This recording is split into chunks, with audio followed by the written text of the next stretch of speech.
สวัสดีผู้ฟังทุกท่านยินดีต้อนรับเข้าสู่ช่องมหัศจรรย์แห่งกรรม Miracle Deed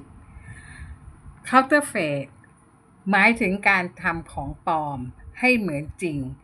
คนที่ได้ดีด้วยเงินปลอมทำเงินปลอมโดยเจตนาจะโกงการพิมพ์ธนบัตรปลอมเป็นการทำผิดศีลห้าข้อที่2คือลักทรัพย์เจตนาจะโกงเงินคนอื่นและยังควบกับผิดศีลห้าข้อที่4คือการกล่าววาจาเท็จเพื่อให้ตนได้ทรัพย์จากคู่กรณีโทษของการทำธนบัตรปลอมทางกฎหมายถือเป็นความผิดทางอาญามีความผิดติดคุก10-20 ปีและปรับเป็นเงิน200,000ถึง400,000 บาทหรือทั้งจำทั้งปรับสอส่วนคนที่นำธนบัตรปลอมไปใช้มีความผิดติดคุก1-15 ปีปรับ200,000ถึง300,000 บาทหรือทั้งจำทั้งปรับไม่คุ้มกับอิสรภาพที่เราสูญเสียไปเลยโทษที่จะได้รับในนรกที่ผลิตธนบัตรปลอมเริ่มจากการไปสู่มหานรกขุมที่4โดยนายนิรยบาลล้วงเอาธนบัตรเหล็กร้อนในท้องออกมาจากปากและจะมีธนบัตรปลอมที่เป็นเหล็กคมเป็นฝนใบมีดตกใส่เขาทุกทรมานอย่างแสนสาหัสจากนั้นก็ไปรับโทษยมโลกเปรตอสุรกายสัตว์เดรัจฉานเมื่อพ้นโทษมาเกิดเป็นคนยากจนมีหนี้สินล้นพ้นตัวเป็นมะเร็งต่างๆเช่นมะเร็งกระดูกมะเร็งในเลือด ธนธนดับธนบัตรปลอมเป็นการทำผิดก่อให้เกิดความเสียหายทางเศรษฐกิจคนในสังคมผู้ประกอบการและบุคคลทั่วไปที่ได้รับเงินปลอมโดยไม่รู้ตัวอีกทั้งยังทำลายระบบการชำระเงินด้วยชายคนหนึ่งหน้าตาหล่อเหลามากดูดีหุ่นดีรูปร่างดีเป็นคนที่สมาร์ทเป็นลูกครึ่งไทยจีนพ่อเป็นคนจีนแม่เป็นคนไทยเขามีพี่น้องหลายคนตัวเขาเรียนหนังสือน้อยทำงานในโรงพิมพ์ของพ่อเขาเองก็พอมีฐานะทางการเงินเนื่องจากรูปร่างหน้าตาดีอัธยาศัยดีจึงมีผู้หญิงมากมายมาติดพันเขาแต่ตัวเขาเองกลับมาหลงรักหญิงไทยคนหนึ่ง เป็นแม่ค้าขายข้าวแกงและอยู่ด้วยกันจนมีลูกสาว1 คนแต่ไม่นานก็ต้องเลิกลาจากกันเพราะตัวเขาเริ่มแสดงนิสัยเจ้าชู้ทำให้แม่ค้าขายข้าวแกงหอบลูกสาวหนีไปในไม่ช้าพ่อของชายคนนี้ก็จับให้ชายคนนี้ได้แต่งงานกับลูกสาวคนจีนซึ่งขยันทำมาหากินค้าขายเก่งต่อมา10 ปีเขามาตามหาลูกสาวที่เกิดกับแม่ค้าขายข้าวแกง พอเจอหน้ากันก็รู้ว่าลูกมีหน้าตาที่สวยเหมือนเขารูปร่างดีแต่เขาให้ที่อยู่ไว้ว่าถ้ามีอะไรก็ติดต่อไปหาเขาที่บ้านได้แต่ไม่ได้ให้เงินลูกเลยมาเพื่ออยากเห็นหน้าเฉยๆเขาอยากรวยเร็วก็ตั้งโรงพิมพ์ทำการพิมพ์ธนบัตรปลอมได้เงินมามากมายพอสมควรสุดท้ายก็ถูกตำรวจจับติดคุก ยึดทรัพย์สมบัติไปตัวเขาเองเข้าออกคุกอยู่หลายรอบจนพอเริ่มแก่ลงอยู่อยู่ไม่ทราบสาเหตุตัวเขาเป็นบ้าจำอะไรไม่ได้เลยลูกสาวไปเยี่ยมที่บ้านมารู้ข่าวอีกทีพ่อของเธอตายแล้วส่วนตัวลูกสาวเองเริ่มเป็นสาวพ่อแม่ตายหมดเด็กสาวคนนี้ก็เลยต้องไปทำงานเลี้ยงตัวเองโดยเป็นเด็กรับใช้บ้านข้าราชการที่ต่างจังหวัด พออายุได้17 ปีได้แต่งงานมีครอบครัวกับข้าราชการคนหนึ่งซึ่งตอนนั้นยังเป็นข้าราชการตำแหน่งเล็กๆและก็แยกตัวออกไปเพื่อรับตำแหน่งที่ใหญ่ขึ้นย้ายไปเรื่อยๆหลายๆจังหวัดจนสุดท้ายไปหยุดอยู่ที่ภาคใต้เธอมีลูกสาว1 คนลูกชาย1 คนครอบครัวรักสามัคคีกันดีเป็นครอบครัวที่อบอุ่นมากเริ่ม สร้างฐานะได้มีบ้านมีรถและมีเงินที่มั่นคงเพราะโดยลูกสาวของเธอสอบเป็นข้าราชการในกระทรวงยุติธรรมลูกชายสอบเป็นข้าราชการกระทรวงสาธารณสุขลูกชายเขาเองเป็นหมอและกำลังศึกษาต่อ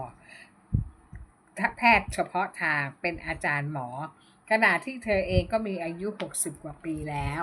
แต่ แต่อยู่ๆมาตัวเธอเองเริ่มมีอาการของโรคซึมเศร้าอย่างไม่มีสาเหตุเริ่มเก็บตัวอยู่ในห้องคนเดียวไม่อยากทำอะไรทั้งสิ้นกินและนอนอยู่ในห้องมืดขังตัวเองปิดไฟอยู่อย่างมืดไม่พูดไม่จาอะไรกับใครคิดฟุ้งซ่านกลางคืนนอนไม่หลับเดินไปเดินมาจนถึงเช้าจนลูกชายต้องพาตัวแม่ของเขาไปรักษาหาหมอจิตเวชเพื่อกินยาซึมเศร้าครอบครัวไม่มีปัญหาอะไรเลยแต่ไม่รู้สาเหตุอะไรที่ทำให้เธอต้องเป็นแบบนี้หมอก็พยายามเค้นหาความจริงพยายามสืบหาว่าสาเหตุอะไรเกิดขึ้น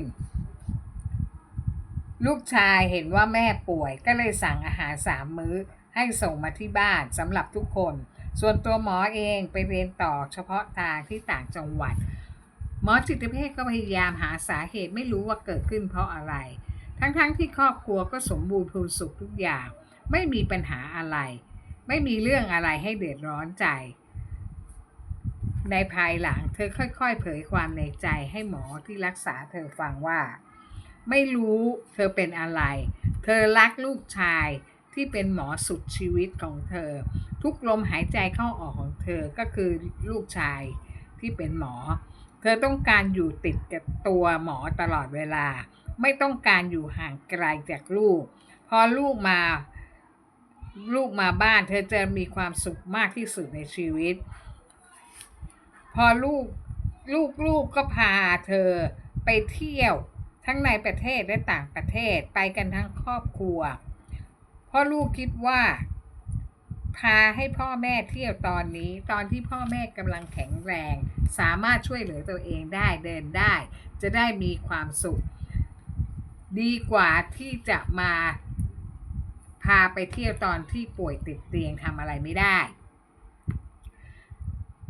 ยิ่งตอนหลังเธอยิ่งพยายามสร้างเรื่องเพื่อหาเรื่องที่จะมาอยู่กับหมอบ่อยๆโดยอ้างสารพัดธุระที่จะต้องมาโดยให้ลูกตีตั๋วเครื่องบินมาหาหมอก็ตามใจแม่ตีตั๋วจองตั๋วให้มาพอเธอมาเธอก็ต้องอยู่คนเดียวในห้องเพราะหมอต้องไปทำงานตั้งแต่6 โมงเช้าถึง23 นาฬิกาหมอต้องวิ่งลอกกลางวันเรียนไปด้วยแล้วก็พอเลิกเรียนก็วิ่งไปทำงานหลายโรงพยาบาลการที่ต้องทำแบบนี้เพราะว่าหมอต้องการเก็บเงินเพื่อเปิดคลินิกแพทย์เฉพาะทางเมื่อยามที่หมอเกษียณจะได้มีงานทำของตัวเองนี่ขนาดตัวหมอยังไม่คิดมีครอบครัวเลยและถ้าอีกหน่อยหมอมีครอบครัวแยกไปเธอคงเป็นบ้าตายแน่เพราะเธอมีความคิดที่ผิดเพี้ยนไปเธอทำตัวเหมือนเป็นเมียหมอไม่ใช่แม่หมอเธอรักลูกสุดชีวิตจิตใจเธอไม่สนใจสามีตัวเองไม่สนใจลูกสาวคนโตเลยเธอสนใจแต่หมอคนเดียวเป็นความผิดปกติทางสมองของเธอที่มีความคิดผิดเพี้ยนไปทุกครั้งที่เธอมาหาลูกชายเธอก็ต้องมาอยู่คนเดียวในห้องเช่นกันพ่อหมอไม่อยู่ไปทำงานแต่เช้ากลับดึกกลับมาก็นอนอย่างเดียวแค่เปลี่ยนที่นอนเธอบอกเธอก็มีความสุขที่ได้อยู่ใกล้ลูกเธอแต่ลูกชายไม่รู้ว่าแม่คิดผิดเพี้ยนไปลองมาวิเคราะห์ดูว่าเกิดอะไรขึ้นที่ทำให้เธอกลายเป็นโรคซึมเศร้าเหมือนคนใกล้บ้าข้อที่1หรือว่าเธอจะเป็นบ้าเหมือนอย่างที่พ่อเธอเป็นบ้าตายเป็นการถ่ายทอดทางพันธุกรรมแต่ทำไมลูกคนอื่นไม่เป็น2หรือว่าเพราะอดีตชาติเธอและพ่อของเธอทำกรรมร่วมกันมาทำให้ชาตินี้เธอจึงเป็นโรคซึมเศร้าพ่อของเธอพิมพ์ธนบัตรปลอมจำหน่ายแต่ตัวเธอไม่ได้ทำอะไรทำไมเธอจึงต้องคล้ายคนบ้าเข้าไปทุกที3ปกติคนที่จะเป็นบ้าเสียสติต้องมีเรื่องราวเหตุการณ์ต่างๆที่สะเทือนใจอย่างรุนแรงจนฝังใจไม่ลืมแต่เธอไม่ได้มีเรื่องอะไรที่สะเทือนใจเพียงแต่เธอรักลูกชายที่มากเกินไปจนไปยึดติดในตัวลูกชายของเธอโดยลองวิเคราะห์ดูว่าเพราะเหตุใดจึงเกิดเรื่องราวเช่นนี้กับเธอทั้งๆที่ไม่น่าจะเกิดขึ้นเลย สวัสดีค่ะ